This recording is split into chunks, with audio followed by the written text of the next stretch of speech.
Hello friends, स्वागत है आप सभी का। मैं आपके लिए आज पर्यावरण अध्ययन के जो 25 महत्वपूर्ण प्रश्न लाया हूँ, जो एग्जाम की दृष्टि से बहुत महत्वपूर्ण हैं। और देखते हैं आपका कितनी तैयारी चल रही है। लॉकडाउन में आप कितना पढ़ रहे हो, आप अपना मूल्यांकन भी कर सकते हो। और देखो, इसमें 15 से अधिक करने वाला ठीक ठाक लेवल पे है, ठीक है। 20 तो शायद ही कोई कर पाएगा। इसमें थोड़ा लेवल अच्छा है प्रश्नों का। तो बढ़ते हैं अपन। तो देखो, पहला प्रश्न है, भारत में नायर एवं गारो व खासी जनजाति में निवास स्थान के आधार पर किस प्रकार के परिवार पाए जाते हैं। तो आपको बताना है। देखो, ये परिवार आपका टॉपिक है, उसी में से लिया है मैंने। और स्रोत की बात करें तो लक्ष्य में दे रखा है पूरे डिटेल में, उससे बाहर नहीं जाएगा लगभग। तो वहीं से प्रश्न बनाया है। तो देखो, इसमें आएगा नव स्थानीय परिवार या मातृपित स्थानीय परिवार, मातु स्थानीय परिवार या मातुल स्थानीय परिवार। तो देखो, नायर जाति होती है, इसमें एक तरीके से मातृवंशीय होती है, और जो घर ज्वाइन रहने की परंपरा होती है, मतलब उसी आधार पर तो यहाँ पर ये आएगा मातृ स्थानीय परिवार। ठीक है, आपका आंसर क्या होगा? मातृ स्थानीय परिवार। दूसरा प्रश्न, आईपीसी की धारा 304 बी के अनुसार विवाह के कितने वर्ष के अंदर लड़की की मृत्यु असामान्य परिस्थितियों में हुई तो उसके पति या उसके परिवार वालों को प्रमाण देने के लिए उत्तरदायी ठहराया गया है? 7 वर्ष, 8 वर्ष, 9 वर्ष, 10 वर्ष। तो बताइए क्या आंसर होगा इसका। आपका जो विवाह टॉपिक है उसमें से प्रश्न लिया है मैंने। देखो, बहुत अच्छे सिलेक्टेड प्रश्न लिए हैं मैंने। तो इसमें है 7 वर्ष। ठीक है, लड़की की अगर डेथ हो जाती है शादी के 7 वर्ष के अंदर, तो सस्पेंस के दायरे में परिवार वाले और उसके ससुराल वाले आते हैं। मतलब उसके ससुराल पक्ष का जो परिवार है प्लस उसका हस्बैंड। ठीक है, केस भी दर्ज होता है और जांच वगैरह होती है। ठीक है, तो 7 वर्ष का टाइम पीरियड माना है गवर्नमेंट ने, और जो आईपीसी इंडियन पेनल कोड की धारा 304 बी के अनुसार। प्रश्न 3, भारतीय संविधान के किस अनुच्छेद के अंतर्गत निर्देश दिया गया है कि नशाखोरी की वस्तुओं पर औषधीय प्रयोग को छोड़कर पूर्ण प्रतिबंध करने हेतु राज्य व्यवस्था करेगा? अनुच्छेद 48, अनुच्छेद 42, अनुच्छेद 49, अनुच्छेद 47। तो बताइए क्या आंसर होगा इसमें। तो देखो, अपने राज्य के नीति निर्देशक तत्वों में इसका वर्णन किया गया है। मादक पदार्थों से संबंधित और मादक पदार्थों से संबंधित बात की गई है अनुच्छेद 47 में। किसमें बात की गई है? अनुच्छेद 47 में। तो आपका जो अनुच्छेद 47 है वो राइट होगा, क्योंकि नशाखोरी की वस्तुओं पर प्रतिबंध करेगा राज्य। ठीक है, औषधीय प्रयोग को छोड़ करके। लेकिन अभी इनका इंप्लीमेंटेशन नहीं हुआ है, क्योंकि नीति निर्देशक तत्वों में है ये। लोचारी, पट्टू, तेपांग, छुब्बा, सुथान आदि वस्त्र किस क्षेत्र विशेष में पहने जाते हैं? तो देखो, वस्त्रों से संबंधित एक दो प्रश्न पहले भी आ गए, तो ध्यान ये आपको याद रखने आवश्यक है। जम्मू कश्मीर में, हिमाचल प्रदेश में, मिजोरम में, आसाम में। तो देखो, ये सारे के सारे जो वस्त्र हैं ये हिमाचल प्रदेश में। किसमें? हिमाचल प्रदेश में। आपका राइट आंसर होगा बी। ठीक है, पहले भी इससे संबंधित प्रश्न पूछे जा चुके हैं रिटन में फर्स्ट लेवल में, तो ये वस्त्र वगैरह पूरे याद कर लेना आप। प्रश्न 5, राजस्थान में भील जनजाति के आवास जो आयताकार होते हैं कहलाते हैं? कू, टापरी, झोंपा, पड़वा। निवास स्थान जो टॉपिक है उसमें से लिया है, प्लस आपके राजस्थान जीके में से, दोनों से रिलेटेड टॉपिक है ये। तो जो भील जनजाति के आवास होते हैं वो कहलाते हैं कू। क्या कहलाते हैं? कू। विकल्प ए इसमें सही है। प्रश्न 6, भारत सरकार ने स्वच्छ भारत मिशन की शुरुआत कब की गई? भारत सरकार के द्वारा स्वच्छ भारत मिशन की शुरुआत कब की गई? 15 अगस्त 2014, 2 अक्टूबर 2014, 26 जनवरी 2015, 5 जून 2015। निवास स्थान स्वच्छता वाले टॉपिक में से है ये। तो देखो, इसमें है 2 अक्टूबर 2014। महात्मा गांधी की जो एक तरीके से उनकी जो जन्मतिथि थी, उस आधार पर 2 अक्टूबर 2014 से 5 साल का टाइम पीरियड रखा था गवर्नमेंट ने कि 2019 तक अपन 5 वर्ष के अंदर अपन एक तरीके से जो है इस लक्ष्य को प्राप्त कर लेंगे। ओडीएफ कर लेंगे, मतलब ओपन डिफेक्शन फ्री। ठीक है, पूरे देश को ओडीएफ कर देंगे। ठीक है, खुले में शौच मुक्त ये सोच थी। तो 2014 से 2019 के बीच में इसका टाइम पीरियड रहा था। और आपने सुना भी होगा उजियारी पंचायतें वगैरह घोषित की गई थी कि पंचायत ODF हो गई है उसे। प्रश्न 7, ऊनी वस्त्रों का रेशा होता है प्रोटीन युक्त व कठोर, वसा युक्त व कठोर, प्रोटीन युक्त व कोमल, वसा युक्त व कोमल। तो देखो ऊनी वस्त्रों का जो रेशा होता है प्रोटीन युक्त व कोमल होता है। ठीक है, क्या होता है? प्रोटीन युक्त व कोमल। तो इसमें आपका आंसर क्या होगा? स वाला, प्रोटीन युक्त व कोमल। अगला प्रश्न, ऑपरेशन फ्लड कार्यक्रम का संबंध है, बताइए किससे है? कृषि उत्पादकता से है, हरित क्रांति से है, रेशम कीट पालन से है, या दुग्ध उत्पादन से है? तो देखो ऑपरेशन फ्लड कार्यक्रम का संबंध रेशम कीट पालन से है, या फिर हरित क्रांति से है, कृषि उत्पादकता से, दुग्ध उत्पादन से है। तो देखो इसमें सही आंसर होगा दुग्ध उत्पादन से। ठीक है, ऑपरेशन फ्लड की अगर अपन बात किया जाए तो दुग्ध उत्पादन से संबंधित है ये। और देखो ऑपरेशन फ्लड की बात करूं मैं तो 13 जनवरी 1970 से इंडिया में प्रारंभ हुआ था, और इसे श्वेत क्रांति के नाम से भी जाना जाता है। किस नाम से जाना जाता है? श्वेत क्रांति। ठीक है, और दुग्ध उत्पादन में आत्मनिर्भर बनाया, पशुपालन से दूध उत्पादन को जोड़ा गया है इसमें। ठीक है, और इसके अंतर्गत मतलब जैसे अमूल डेयरी वगैरह इनका जो डेवलपमेंट हुआ इसके बाद ही हुआ था। तो श्वेत क्रांति भी कहा जाता है ऑपरेशन फ्लड कार्यक्रम, और इसकी जो शुरुआत हुई थी 1970 से हुई थी। अगला प्रश्न, निम्नलिखित में से कौन सा सुमेलित नहीं है? नांदड़े, भीलवाड़ा, पावरजाई जयपुर, उस्ताकला बीकानेर, अजरक व मलिर प्रिंट जोधपुर। आपको सुमेलित नहीं है वो बताना है। तो देखो नांदड़े भीलवाड़ा के प्रसिद्ध हैं, पावरजाई जयपुर के, उस्ताकला ऊंट की खाल पर जो चित्रांकन वगैरह किया जाता है बीकानेर का प्रसिद्ध है, अजरक और मलिर प्रिंट कहाँ की? ये बाड़मेर की। ठीक है, तो ये वाला इसमें गलत है, तो आपका आंसर क्या होगा? 10 है ये इसमें। भारतीय संविधान में रेलवे किस सूची का विषय है? संघ सूची, राज्य सूची, समवर्ती सूची, अवशिष्ट सूची।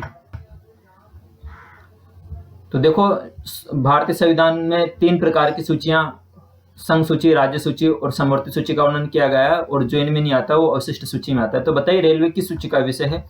तो देखो रेलवे संघ सूची का विषय है, केंद्र सरकार का। ठीक है, तो संघ सूची का विषय है रेलवे, ये ध्यान रखना। परिवहन वगैरह से संबंधित इस प्रश्न में पूछ सकता है। शिक्षा की बात की जाए तो वो समवर्ती सूची का है।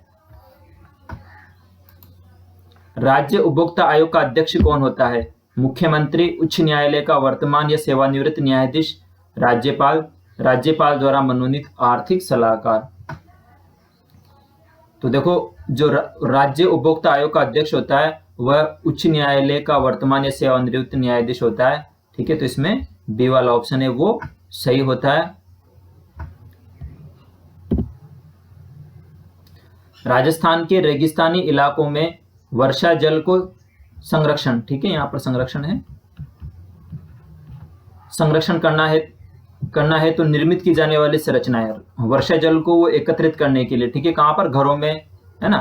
तो घरों में वर्षा जल को संग्रहित करने के लिए टांके बनाए जाते हैं। देखो टांका, ठीक है, तो टांकों का निर्माण किया जाता है, और जो वर्षा का पानी होता है उनमें इकट्ठा हो जाता है, और फिर इसे बाद में ये अपनी आवश्यकता अनुसार प्रयोग करते हैं। ये जो छत पे भी बनाया जाता है कई बार, या फिर जैसे अपने बाड़े वगैरह होते हैं ना, वहां पर भी टांका बनाया जाता है, और बीच में एक तरीके से टैंक वगैरह बना करके।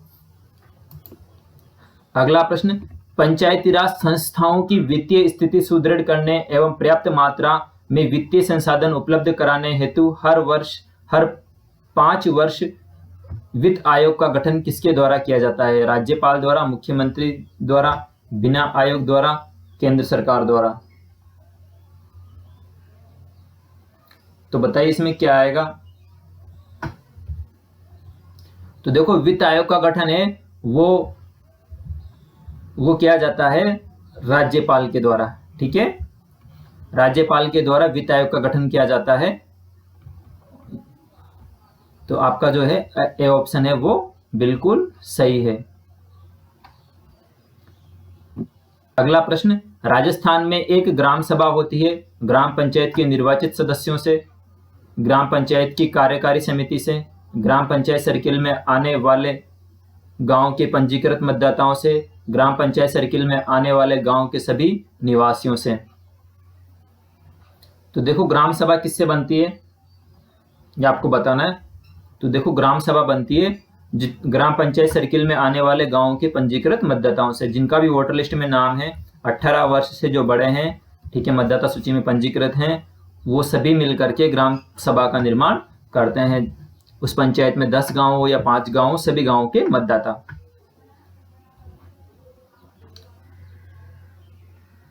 और ग्राम सभा की वर्ष में कितनी बैठकें होनी चाहिए? 4 बार, 15 अगस्त, 26 जनवरी, 2 अक्टूबर और 1 मई, ये भी ध्यान रखना, ठीक है। अगला प्रश्न है 15वां, राजस्थान में जास्पर के भंडार किस जिले में पाए जाते हैं? जोधपुर में, उदयपुर में, सीकर में, अजमेर में। तो देखो जास्पर के भंडारे जोधपुर में पाए जाते हैं। कहाँ पे पाए जाते हैं? जोधपुर में पाए जाते हैं। जास्पर और जोधपुर, आप कोरिलेटेड करके इन शब्दों को याद कर सकते हो, ठीक है, जास्पर, जोधपुर।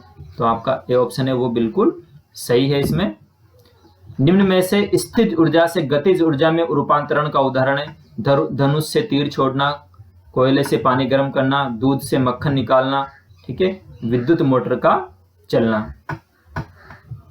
तो देखो स्थिर ऊर्जा से गतिज ऊर्जा में रूपांतरण अगर देखें, कोयले से पानी गर्म करना ये भी नहीं है, दूध से मक्खन निकालना रासायनिक हो गया एक तरीके से, विद्युत मोटर का चलना, विद्युत ऊर्जा से यांत्रिक में हो गया इसमें, तो ठीक है, विद्युत मोटर का चलने में क्या हो जाएगा? विद्युत ऊर्जा से यांत्रिक ऊर्जा में। तो देखो धनुष से तीर छोड़ना, ठीक है, धनुष में स्थिर ऊर्जा है और उसके बाद तीर छोड़ेंगे, तो ठीक है, तो स्थिर ऊर्जा से गतिज ऊर्जा में तीर गति करेगा। तो यहाँ पर आपका ए वाला ऑप्शन है वो सही है। लेक किलर कहा जाता है ग्लोबल वार्मिंग को, ओजोन क्षय को, अम्ल वर्षा को, कार्बन डाइऑक्साइड की मात्रा में वृद्धि को। लेक किलर किसे कहा जाता है, ठीक है, आपको बताना है। तो देखो ये लेक किलर कहा जाता है अम्ल वर्षा को, एसिड रेन को, ठीक है, एसिड रेन को लेक किलर भी कहा जाता है। झीलों वगैरह के लिए बहुत नुकसानदायक होती है, ठीक है, अम्ल वर्षा, वहाँ के जीव जंतु मर जाते हैं उस पानी से, अम्ल वर्षा के कारण, इसलिए इसे लेक किलर कहा जाता है। गलन के दौरान बर्फ ऊष्मा ग्रहण करती है, वो उसका ताप स्थिर रहता है। ऊष्मा त्यागती है, वो उसका ताप स्थिर रहता है। ऊष्मा ग्रहण करती है, वो उसका ताप बढ़ता है। ऊष्मा त्यागती है और उसका ताप घटता है।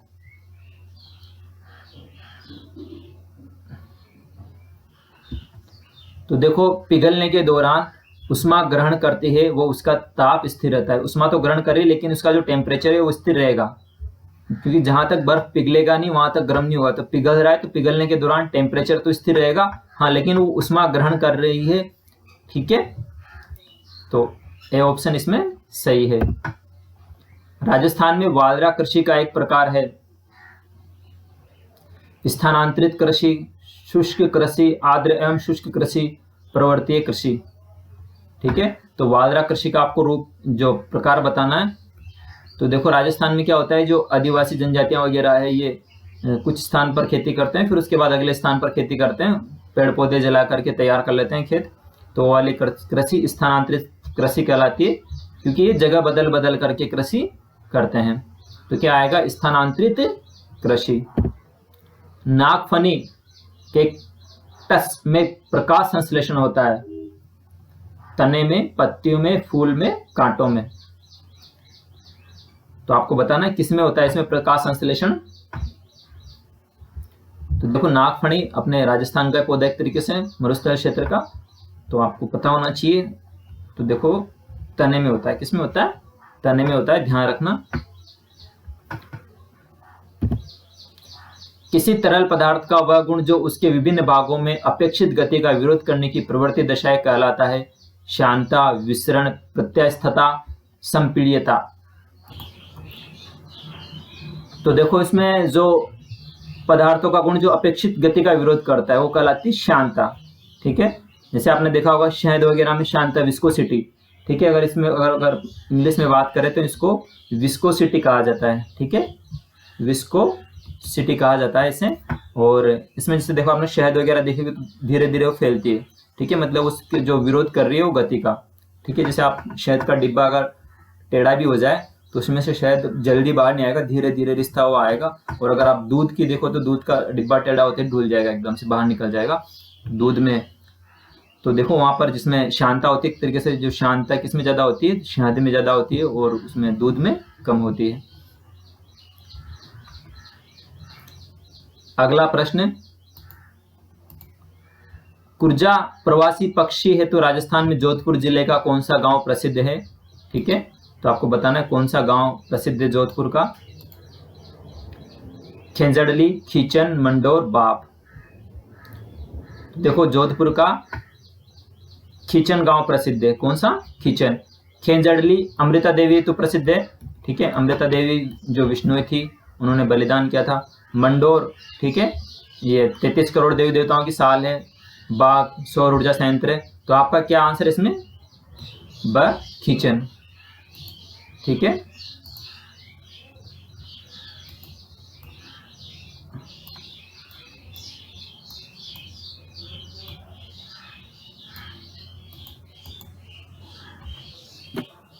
तो देखो इसमें आपका आंसर क्या हो जाएगा? खीचन। अगला प्रश्न, विभिन्न पारिस्थितिकी तंत्रों के संयोग से बने शारीरिक संगठन स्तर को कहते हैं। जैव मंडल का जैविक स्तर का संगठन, पारिस्थितिकी स्तर का संगठन, जैव मंडल स्तर का संगठन, अंग स्तर का संगठन। तो बताइए दोस्तों इसमें क्या आएगा?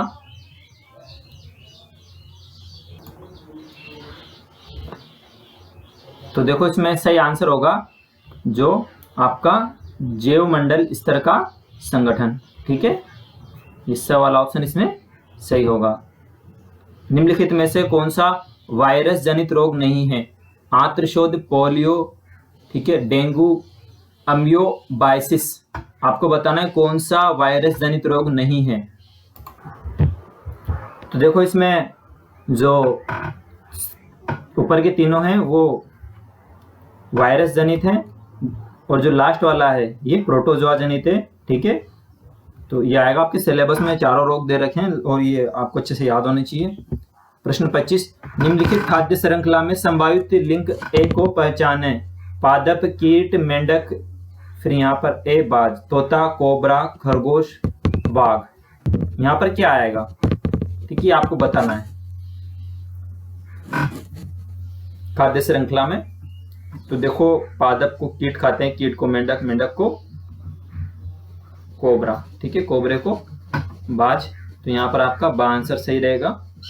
तो दोस्तों मुझे कमेंट्स करके जरूर बताना कि आप लोगों के कितने प्रश्न सही हुए हैं और आगे मैं और भी आपके मूल्यांकन के लिए ऐसी वीडियो लाता रहूंगा। थैंक यू फ्रेंड्स वीडियो देखने के लिए।